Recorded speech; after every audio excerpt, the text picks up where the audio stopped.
Oke, Assalamualaikum warahmatullahi wabarakatuh. Perkenalkan, nama saya Desi Saputri dengan NIM A1A1230334, Pendidikan Ekonomi, Fakultas Keguruan dan Ilmu Pendidikan, Universitas Haloleo. Oke guys, kali ini saya akan mempresentasikan PowerPoint dari makalah saya dengan judul Analisis Teori dan Perhitungan dalam Perdagangan Internasional. Langsung saja. Oke, pada presentasi kali ini membahas tentang evaluasi teori perdagangan internasional yang dimulai dari kritik terhadap mekanisme hingga model-model seperti Hacker-Only yang akan menelusuri bagaimana pemikiran David Hume mengubah pandangan tentang neraca perdagangan serta implikasi-implikasi dari teori tersebut. Oke, langsung saja ke slide berikutnya. Dilihat dari PowerPoint saya, yaitu memahami evaluasi teori perdagangan internasional, di mana ada 2 poin, yaitu dasar analisis kebijakan dan pemahaman dinamika global. Dasar analisis kebijakan pada penelitian ini dia memberikan landasan teori untuk menganalisis dampak kebijakan perdagangan suatu negara. Dengan memahami evaluasi teori perdagangan, kita dapat menilai kebijakan mana yang paling efektif untuk meningkatkan kesejahteraan nasional dan daya saing global. Kedua, pemahaman dinamika global. Pemahaman dinamika global ini memahami bagaimana teori perdagangan telah berkembang dalam membantu kita mengintegrasikan dinamika perdagangan global saat ini, termasuk memahami mengapa negara tertentu unggul dalam industri tertentu serta implikasi dari perubahan teknologi dan kebijakan. Dia juga ada terbagi menjadi 3. Yang pertama itu perubahan pola perdagangan, kedua pengaruh inovasi, ketiga adaptasi kebijakan. Mekanisme, konsep, dan asumsinya. Ini juga terbagi menjadi 3. Yang pertama neraca perdagangan positif, kedua akumulasi logam mulia, dan ketiga investasi pemerintah. Neraca perdagangan positif ini mekanismenya menekankan pentingnya memiliki neraca perdagangan yang positif, di mana ekspor lebih besar daripada impor. Surplus perdagangan dianggap sebagai indikator kekayaan dan kekuatan suatu negara. Yang kedua, akumulasi logam mulia ini dia mekanisme berfokus pada akumulasi logam mulia seperti emas dan perak sebagai ukuran utama kekayaan nasional. Negara berusaha meningkatkan cadangan logam mulia untuk subsidi perdagangan. Yang ketiga, investasi pemerintah. Mekanisme ini dia mendukung investasi pemerintah yang kuat dalam ekonomi untuk mempromosikan ekspor dan membatasi impor. Pemerintah menggunakan kebijakan seperti tarif, kuota, subsidi untuk mencapai tujuan ini. Berikutnya yaitu kritik David Hume terhadap mekanisme teori aliran spesies.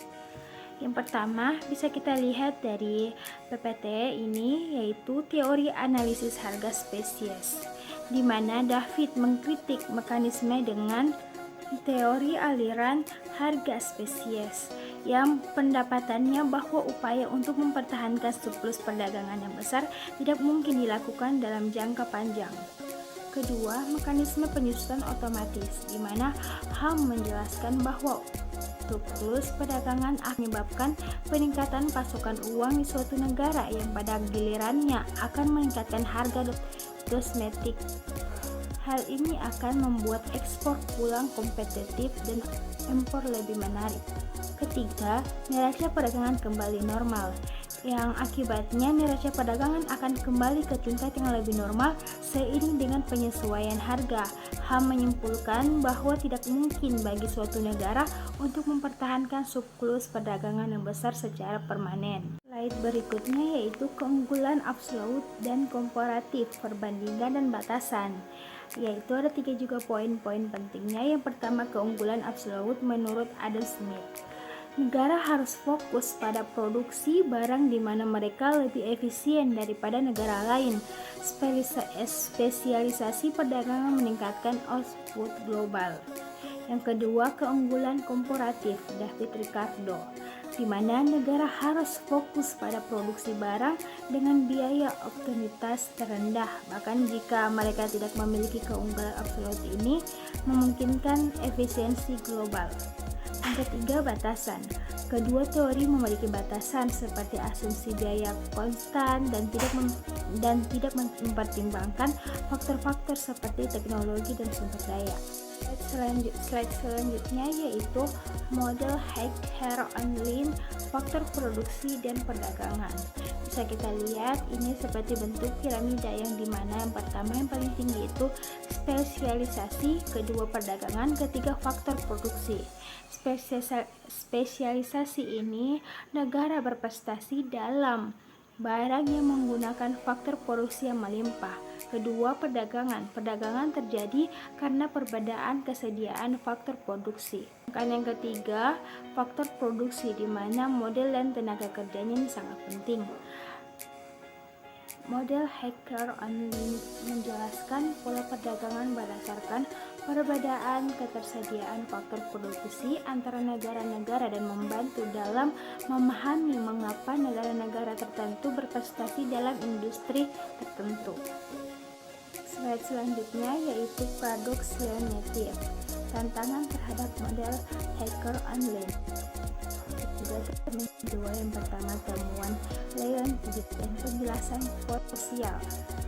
Temuan Leon Native ini dia menemukan bahwa ekspor Amerika Serikat karya pada impor, bertentangan dengan prediksi model Hacker Online yang mengasumsi Amerika Serikat kaya modal, di mana data eksperimen tidak sesuai dengan teori. Kedua, indikasinya pada pemahaman perdagangan internasional. Yang kedua itu penjelasan potensial.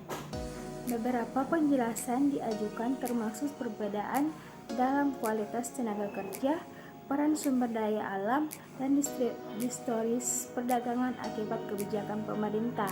Yang pertama itu terjadinya kualitas tenaga kerja, sumber daya alam, dan kebijakan perdagangan. Slide selanjutnya yaitu implikasi penerapan teori-teori perdagangan internasional saat ini.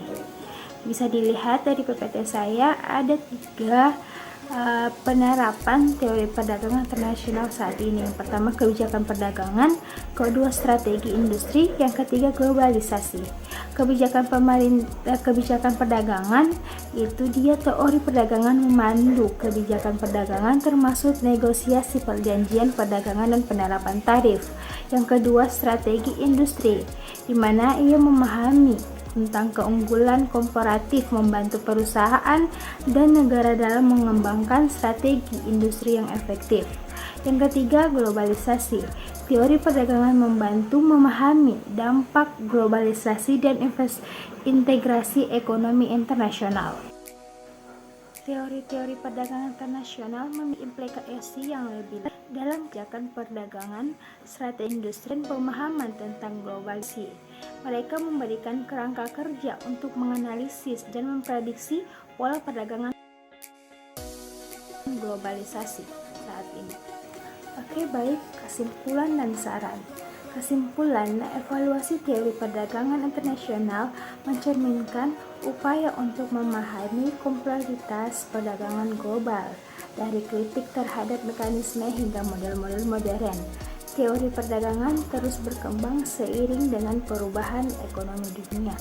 Sarannya, penelitian lebih lanjut diperlukan untuk mengatasi tantangan yang belum terpecahkan, seperti paradoks Leon Native dan dampak perubahan teknologi pada perdagangan. Kebijakan perdagangan ini harus didasarkan pada pemahaman mendalam tentang teori perdagangan dan bukti empirik. Oke, baik, itulah hasil presentasi kali ini. Saya akhiri dengan ucapan wabillahi taufiq walhidayah. Wassalamualaikum warahmatullahi wabarakatuh.